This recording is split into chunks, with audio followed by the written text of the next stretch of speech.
I'm Tracy Baxter with today's Record Newswatch. There may be no credible terrorist threat at the moment, but the nation remains on heightened alert following the killing of Osama bin Laden. And while that means ramped up security in urban areas like New York City, it also means more attention given to places closer to home, including transportation locations. Orange County Sheriff Carl Du Bois says the death of bin Laden won't change the message that's been delivered to area residents. We're not going to let our guard down, and we just have to stay vigilant, and we have to make sure that the public knows this too, through media outlets. And again, if you see something, say something. 866-SAFE-NYS. And if you see something out of place, dial 911 or call the Counterterrorism Tips Hotline. As for the debate over whether photos and videos of bin Laden's body should be released, Sheriff Du Bois says there's a good reason to be concerned if that happens. I know there are going to be skeptics out there, and is that going to fuel the fire? I think without a doubt, in my own personal opinion, that's going to fuel the fire. Today, CBS News reported that President Obama has decided not to release photographs of Osama bin Laden's body, concluding that the photos could increase tensions in the Muslim world. A federal judge took a swipe at the city of Newburgh and the government's tactics in the investigation that ultimately led to the conviction of the Newburgh Four for plotting to blow up a synagogue and Jewish community center in the Bronx, and the use of missiles to shoot down planes at the Stewart Air National Guard base. Even though she upheld the convictions of James Cromedy, David Williams, Laguerre Payan, and Anto Williams, Judge Colleen McMahon said it was troubling that the government dangled almost irresistible temptation in front of the men, with the judge then referring to Newburgh as the, quote, saddest and most dysfunctional community in the South District of New York, end quote. The Newburgh Four face up to life in prison when they're sentenced June 7th.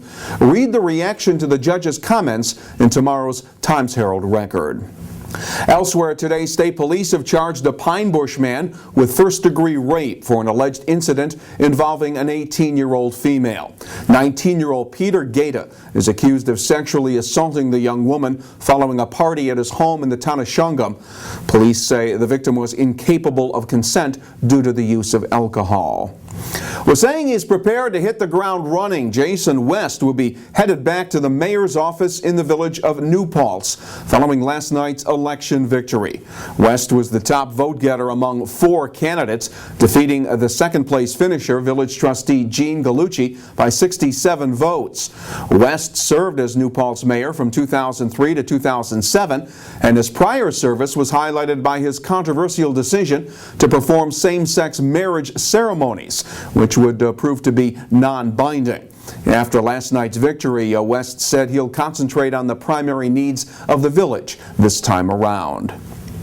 And Governor Andrew Cuomo says he's optimistic that the state legislature will vote to legalize gay marriages in New York State at some point during the final weeks of this current session. Cuomo believes enough votes in the Republican-controlled Senate will be found to get the measure passed. A same-sex marriage bill was defeated after a series of emotional debates back in 2009. What will you see when you click on this week's edition of 845 Scene here at Record Online? Arts and Entertainment Editor Tim Malcolm is here with a preview. Tim? Thank you, Tracy. This week on the 845 Scene show with me, Timothy Malcolm, we'll let you know why firearms are being embraced this weekend in Woodstock. We're also going to welcome the new season for one of the Hudson Valley's finest summer stock theaters and tell you what you can see this weekend down in Monroe.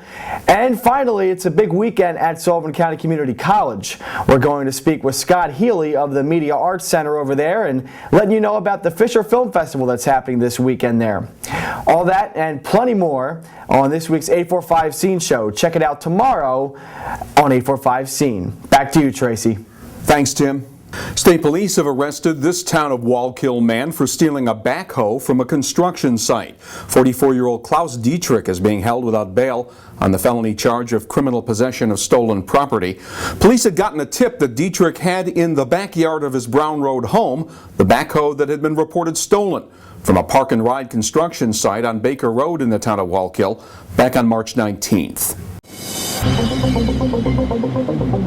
Our weather will be better over the next 2 days, but do not rule out the chance of a bit more rain. We'll see a mix of sun and clouds tomorrow with the possibility of a passing shower. Temperatures will reach the mid-60s. Pretty much the same story for Friday, with the highs back up around 65 degrees under a partly cloudy sky. You'll get the news when it breaks when you click here at Record Online, and you'll be able to read all the stories that impact your life when you pick up tomorrow's Times Herald Record. For Record Newswatch, I'm Tracy Baxter.